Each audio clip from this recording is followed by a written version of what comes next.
Welcome back to Trial and Error. So we bought this house in 2011, 2012, somewhere around there, and it had a pool that hadn't been used in many years. It's an old pool. House was built in 78, and I believe the pool was put in just about that same time. So it's an old pool, and it needed a lot of love, but I wanted to do it all myself, didn't want to hire out for it, so I started off by expanding the patio area by building a retaining wall that runs about 45-50 feet. And that allowed us to get a lot more space up on top for patio chairs and things like that. But that wall was a backbreaker for sure, but we got done and it's held up really well.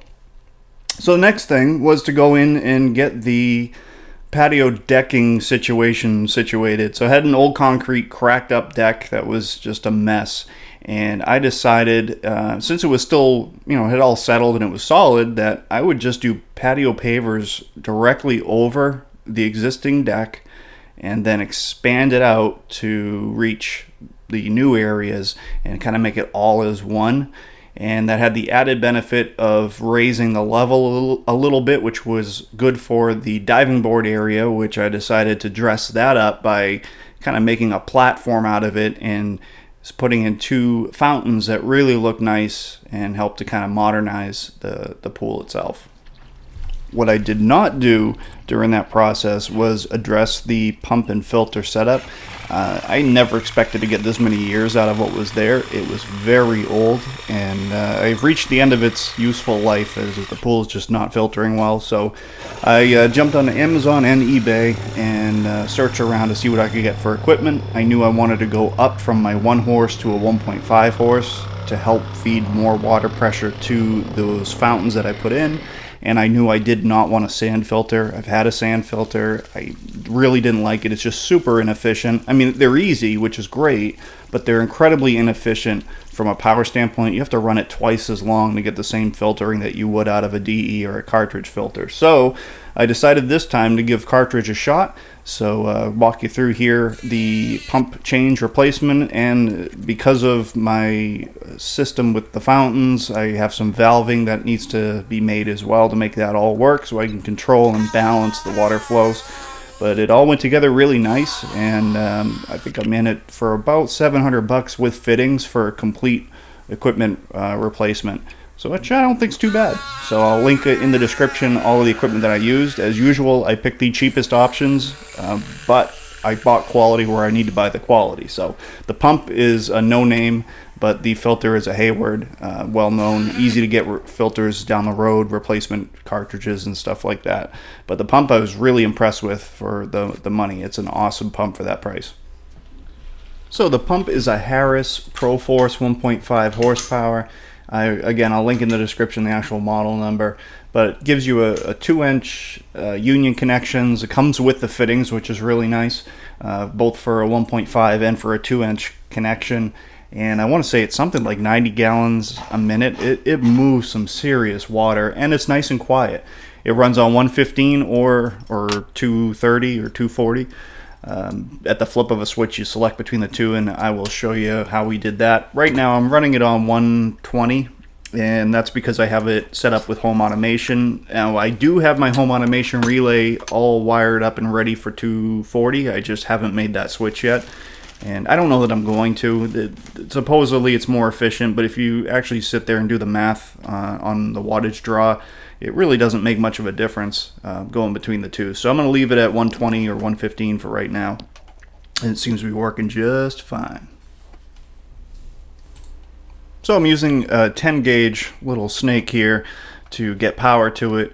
And since it's a 3-conductor cable, I could effectively turn this into 220 and not have to change any of the wiring. But right now I've got a hot, a neutral, and a ground, and if I wanted to go to 240 volts down the road, I would just take what I'm using as a neutral right now and turn that into a hot from the panel. So wiring itself doesn't need to change, and the 10 gauge is plenty heavy, and it's a stranded 10 gauge, so nice, easy to work with stuff. So you get a couple of different connection options on the pump motor itself. They give you a push spade connector, which I'm not a fan of in a high draw device because it generates a lot of heat because you don't have a lot of clamping force. As you see, I'm using a different style connector that will go under the set screw, screw it in. You're getting, potentially hundreds of pounds of force on that connection.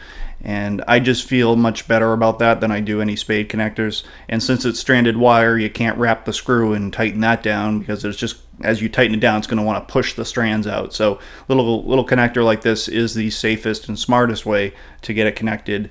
And you know me, I'm nothing but Mr. Safe and Mr. Smart. Well, with the wiring all prepped, we are ready to start putting this thing together. So this time around, I built myself a pressure-treated platform to set everything on. This gets it up off the ground, which isn't a bad idea. But it also gives me an easy way to mount all of my equipment to something nice and solid. So I had the wife help me bring that out and get that in place, and then the rest of it's just positioning the equipment and getting it plumbed. And there's quite a bit of plumbing, but tried to do it the smartest way I could. 2-inch plumbing for everything until it gets necked down into the 3 outputs, in which case I go to a 1.5-inch, which is plenty. That's what I have in the ground anyway.